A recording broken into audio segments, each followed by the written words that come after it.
අර ලොකු බල්කි රවුම් හැඩයට තියෙන ස්ක්‍රීන් ටීවි දැකලා තියෙනවද? අර තට්ටුගාම ග්ලාස් සවුන්ඩ් එකක් එන්නේ.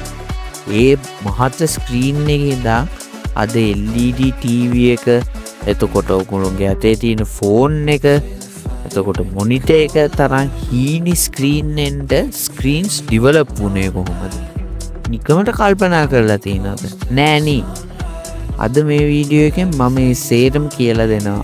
ආයේ ඔයගොල්ලන්ට තියෙන ප්‍රශ්න CRT monitors කියන්නේ මොනවද? LED කියන්නේ මොනවද? OLED කියන්නේ මොනවද? micro LED කියන්නේ මොනවද? එතකොට TN, IPS, එතකොට LED එකේ LCD එකේ වෙනස මොකක්ද? ඔය වගේ ගොඩක් ප්‍රශ්න ඔයගොල්ලන්ට ඇතිනේ. සියලුම ප්‍රශ්න වලට මේ වීඩියෝ එක අන්තිම වෙද්දී ඔයගොල්ලන්ට උත්තර ලැබිලා ඉවරයි. ඒ හින්දා වීඩියෝ එක ඉවර වෙනකම් බලන්න.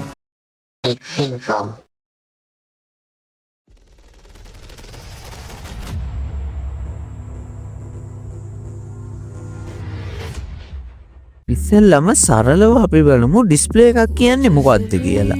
මේ වීඩියෝ එක බලන්නේත් ඔයගොල්ලෝ ඩිස්ප්ලේ එකකින්. එතකොට මේ ඩිස්ප්ලේ එක ඔයගොල්ලන්ට පේන්නේ දේ තමයි හොඳට මේක zoom කරොත් ඔයගොල්ලන්ට පේනවා මේ වීඩියෝ එකේ තියෙනවා වගේ චූටි 4 කොටුවක්.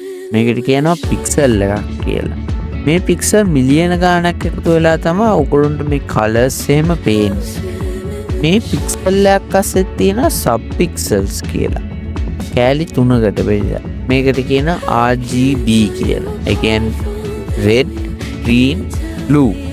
රතු, කොළ, නිල්. මේ රතු කොළ නිල් කියන පාටවල් විතරයි ඔයගොල්ලෝගේ පික්සල් එකේ තියෙන්නේ. මේ කලර්ස් ඕෆ් වෙවි, පත්තු වෙවි.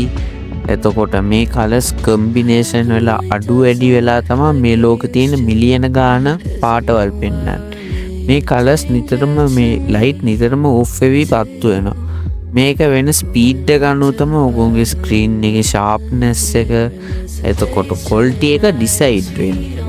දැන් අප පොඩ්ඩක් ස්ක්‍රීන් වල ඉතිහාසයට යමු.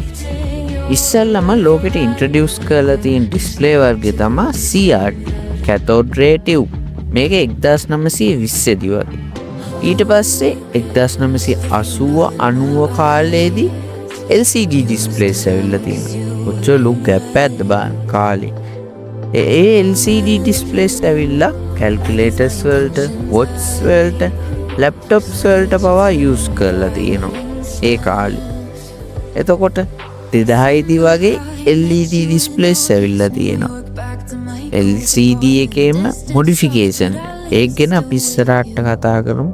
මොකද්ද මේ මොඩිෆිකේෂන්? ආයේ 2010 දී විතර ඉන්ට්‍රොඩියුස් කරලා තියෙන OLEDs. මේ OLEDs තමයි AMOLED කියලා ටෙක්නොලොජි එකට ආයි මොඩිෆිකේෂන් කරලා තියෙන්නේ. ඕගොල්ලෝගේ ෆෝන් වල යූස් වෙන AMOLED ඩිස්ප්ලේස් අන්න ඒවා. ඒවා ගැන මේ වීඩියෝ එකේදී මිස්සාට කතා කරමු. ඒ හින්දා කොහෙවත් යන්න එපා. දැන් අපි පිළිවෙලට යන්න. CRT මොනිටර් එකක් කියන්නේ මොකක්ද? ඒක වැඩ කරන්නේ කොහොමද? අපි CRT මොනිටර් එක අස්සට ගියොත් අපිට පේනවා ඉස්සරහා ස්ක්‍රීන් එක පිටිපස්සට එන්න ලොකු ෆෝන් එකක් ඇටච් කරලා වගේ ස්ක්‍රීන් එක. මේ ෆෝන් එක අස්සට ගියාම ඔයගොන්ට පේනවා cathode ray tube එක. මේ cathode ray tube එක මොකද්ද වෙන්නේ බලමු. මේ cathode ray tube එක ඇස්සේ එහා කොනේ තියෙනවා ගන්ස් 3ක්. RGB ගන්ස් 3ක්. red, green, blue ගන්ස් 3ක්. මේකෙන් ෂූට් කරන්නේ ඉලෙක්ට්‍රෝන්ස්. මේ ඉලෙක්ට්‍රෝන්ස් කන්ට්‍රෝල් කරන්නට ස්පීඩ් එක කන්ට්‍රෝල් කරන්න වෙනම කන්ට්‍රෝල් ග්‍රිඩ් එකක් තියෙනවා. මේක ස්පීඩ් එකෙන් තමයි ෂාප්නස් එක, එතකොට බීම් එකේ බ්‍රයිට්නස් එක එහෙම තීරණය වෙන්නේ. එතකොට මේක එතනින් ආවට පස්සේ හම්බෙනවා ඩිෆ්ලෙක්ෂන් කොයිල් කියලා එකක්. මේ ඩිෆ්ලෙක්ෂන් කොයිල් එක මොනවද? මේ ඩිෆ්ලෙක්ෂන් කොයිල් එකේ තියෙන හොරිසොන්ටල් වර්ටිකල් කියලා කෑලි දෙකක්. මැග්නටික් ෆීල්ඩ් එකෙන් තමයි මේක ස්ටියර් කරලා ගන්නට ඕනි තැනට ෆෝකස් කරලා වෙඩි තියනවා. ඊට පස්සේ ඒකෙන් උත්තාවට පස්සේ මේක ගිහිල්ලා වදිනවා ස්ක්‍රීන් එකේ. ඒ කියන්නේ අපිට පේන පැත්ත නෙමෙයි අනිත් පැත්තේ. අනිත් පැත්තේ වම් අත පැත්තේ උඩ ඉඳන් දකුණු අත පැත්තට යනකම් ලයින් එකක් ඇදෙනවා අර ෂූට් කරන ඉලෙක්ට්‍රෝන්ස් වලින්. ඉරි වදිනවා. මේ ඉරි තප්පරයට 60 වතාවක් වදිනවා කියන්නේ මේක 60 Hz ඩිස්ප්ලේ එකක්. එතකොට 85 Hz ඩිස්ප්ලේ එකක් කියලා අපිට ගන්න පුළුවන්. අපිට දැන් ස්ක්‍රීන් එකේ පේන පැත්තට නෙවෙයි ඕක වදින්නේ. අනිත් පැත්තට. අනිත් පැත්තේ ඒගොල්ලෝ කෝට් කරලා තියෙනවා ෆොස්ෆේට් කියන කෙමිකල් එක. ෆොස්ෆේට් කියන කෙමිකල් එක කෝට් කරලා තිබ්බම මේ ෆොස්ෆේට් කෙමිකල් එකට අර ඉලෙක්ට්‍රෝන එක වදිද්දි මේ ෆොස්ෆේට් එක දිලිසෙන්න ගන්න.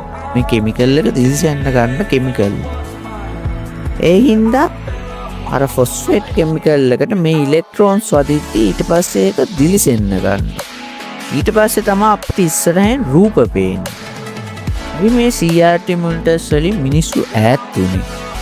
මේ CRT මොනිටර් එකක් දැකලා තියෙනවා නම් ඔයගොල්ලෝ මේකේ හෙන බල්බ් මොනිටර් එකක්. ඒ කියන්නේ හෙන ලොකුයි සයිස් එකෙන් ගත්තා.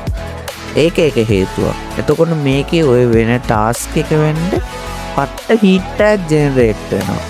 ඒකත් එක හේතුවක්. ඒ හින්දා තමයි මිනිස්සු LCD මොනිටර්ස් වලට ගියේ. හැබැයි මේකේ කලර්ස් ක්වොලිටි එකේ මාර ක්වොලිටි. හැබැයි තාම එක තැන්වල මෙඩිකල් ඉන්ස්ට්‍රුමන්ට්ස් වල වගේ සාමාන්‍ය CRT යූස් වෙනවා.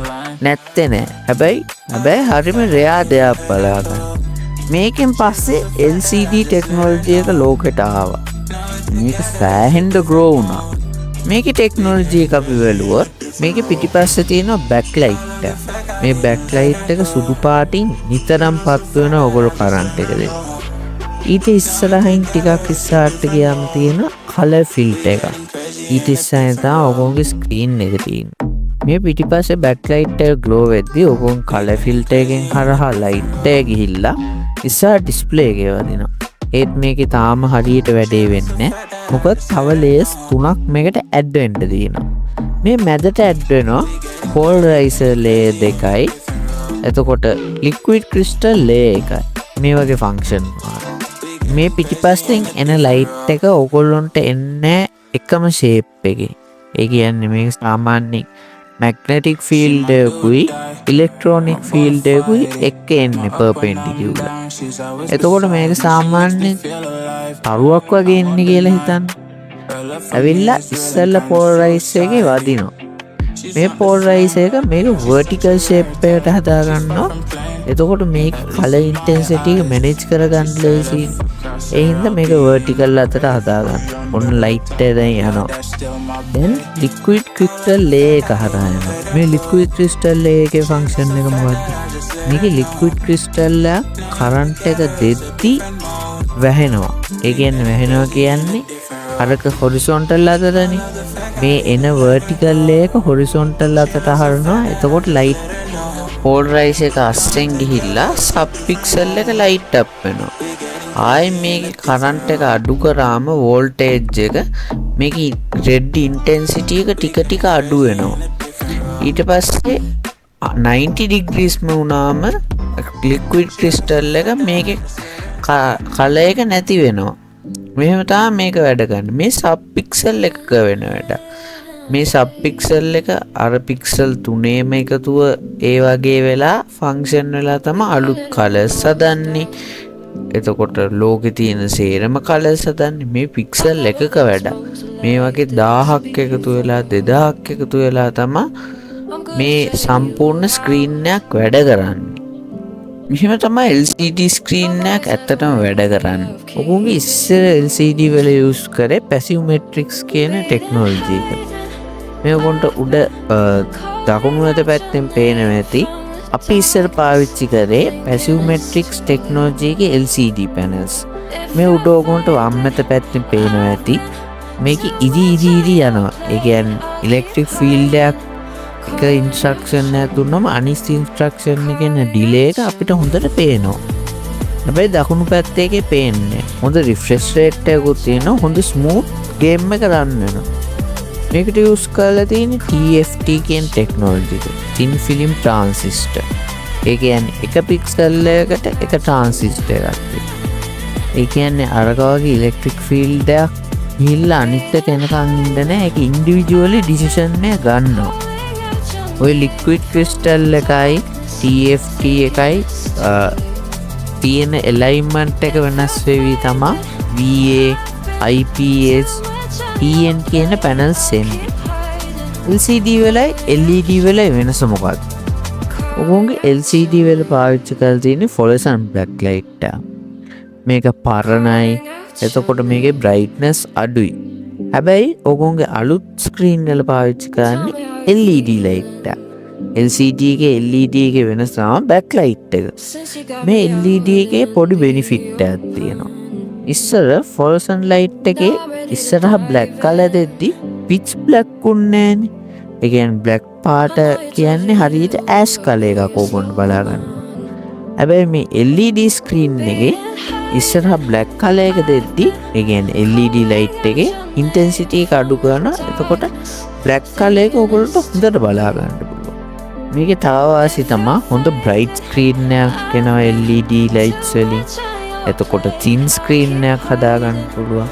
එතකොට cheap ඔය වගේ ගොඩක් හේතු තියෙනවා. හැබැයි හොඳම ඇඩ්වාන්ටේජ් එක තමයි අපේ black එක වැඩි කරන්න පුළුවන් එච්චර.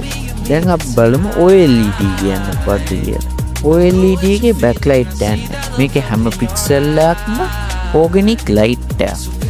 අනික මේකේ තියෙන ටෙක්නොලොජි එක තමයි passive matrix technology. මම කලින් ඔයගොල්ලන්ට explain කරේ monitors දෙකකින්. මේකේ LED එකක් pixel එකකින්ද pitch black රූපයෙන් හොඳට බලා ගන්න පුළුවන්. thin එකට හදන්න පුළුවන් backlight එක නෑ, layers නෑ. ඒ හින්දා thin එකට හදන්න පුළුවන්. vibrant colors බලා ගන්න පුළුවන්. හැබැයි ඒකෙත් වැරදි නැතුවම නෙවෙයි. වැරද්දක් දෙයක් අපි කිව්වොත් pixel burn outs තියෙනවා. ඒ කියන්නේ pixel ගිහිල්ලා කළු dots එනවා. ඒ කියන්නේ නිල් පාට වගේ පාටවල් burn out වෙනවා. එතකොට එතන pixel එක කළු වෙනවා. එතකොට ඔන්කා මෙතන වැඩ කරන්නේ එහෙම අවුලුත් තියෙනවා. දැන් AMOLED මොකක්ද කියලා බැලුවොත් මේ AMOLED screen එක හැදෙන්නේ OLED එකටම TFT panel එකක් හයි කරලා. කලින් මම explain කරේ TFT panel ගැන. ඒ කියන්නේ refresh rate එක වැඩි. ඕගොන්ට තේරෙනවා දැන් නේ. හැබැයි මේවා use වෙන්නේ පොඩි phone screens, එතකොට tablet screens වගේ screens වලට. ලොකු screens වලට මේක use කරන්න බෑ. හේතු ගොඩක් තියෙනවා. future එකේ අපිට මොන වගේ displays බලා ගන්න පුළුවන්? micro LED ඒ වගේ burn out ප්‍රශ්න එහෙම නෑ කියන්නේ. එතකොට mini LED micro LED එකට වඩා පොඩි LED වර්ගයක්. ඒ brightness වැඩි. එතකොට transparent displays බලා ගන්න පුළුවන් වෙයි. foldables දැන් තියෙනවා. ඒ වගේ technology වැඩි වෙගෙන යනවා. එතකොට quantum dot displays ඒවත් බලා ගන්න පුළුවන්. QLED display කියලා දැනුත් ඒ වගේ ටෙක්නොලොජිස් දියුණු වෙනවා. මම ඕගොල්ලන්ට දැන් ඩිස්ප්ලේ ටිකක් රෙකමන්ඩ් කරනවා ඕගොල්ලන්ගේ ඩේලි ලයිෆ් එකේ ඇක්සසරිස් ගන්න. TV එකක් ගන්න නම් අනිවාර්යෙන් OLED නැත්තම් QLED වගේ. පොඩ්ඩක් එක්ස්පෙන්සිව් වෙයි. හැබැයි හොඳ vibrant quality එකක්. හොඳ කලර්ස් ඕගොල්ලන්ට බලා ගන්න පුළුවන්. එතකොට මොබයිල් ෆෝන් එකක් ගන්නවා නම් AMOLED. එතකොට ඕක super AMOLED කියලා දැකලා තියෙනවද හරියට? Super AMOLED කියන්නේ මේකට අදාළ sensors ටික දාලා Samsung ලා හදාගත්ත එකක් තමයි Super AMOLED කියන්නේ. touch screens ගැන මම වෙනම වීඩියෝ එකක් කරලා දෙනවා. මේ වීඩියෝ එකට වෙද්දි වැටේ. ඒකත් බලන්න. තවදුරටත් ඉස්තර touch screen ගැන දැනගන්න. monitor එකක් ගන්නවා නම් graphic designing වලට, එතකොට video editing, photo editing වලට අනිවාර්යෙන් IPS එකකට යන්න. හොඳ color accuracy එකක් තියෙනවා. refresh rate නම් අඩුයි. හැබැයි හොඳ color accuracy එකක් තියෙනවා. gaming නම් VA වගේ යන්න. හැබැයි colors viewing angles එම අවුල්. හැබැයි ඒකේ හොඳ refresh rate එකක් තියෙනවා. එතකොට online games වලට එම movement වලට එම හරි ලේසි. එහෙනම් මේ වීඩියෝ එක මෙතනින් ඉවරයි. මම හිතුවා දැන් ඔකට හොඳ දැනුමක් තියෙනවා displays පිළිබඳව. ඕගොල්ලෝ දන්න දේවල් තියෙනවා තව displays ගැන. අනිවාර්යෙන් මට share කරන්න. comment section එකේ දාන්න මොනවද ඒවා කියලා. එතකොට ඊළඟට ඕනි මොනා හරි වීඩියෝස් තියෙනවා නම් ඒවත් දාන්න comment section එකේ. එතකොට like කරන්න, share කරන්න, subscribe කරන්න. එතකොට Tech Centrum එක දිගටම ඉන්න මේ වගේ හොඳ වීඩියෝ බලන්න. එහෙනම් අපි යනවා මේ Tech Centrum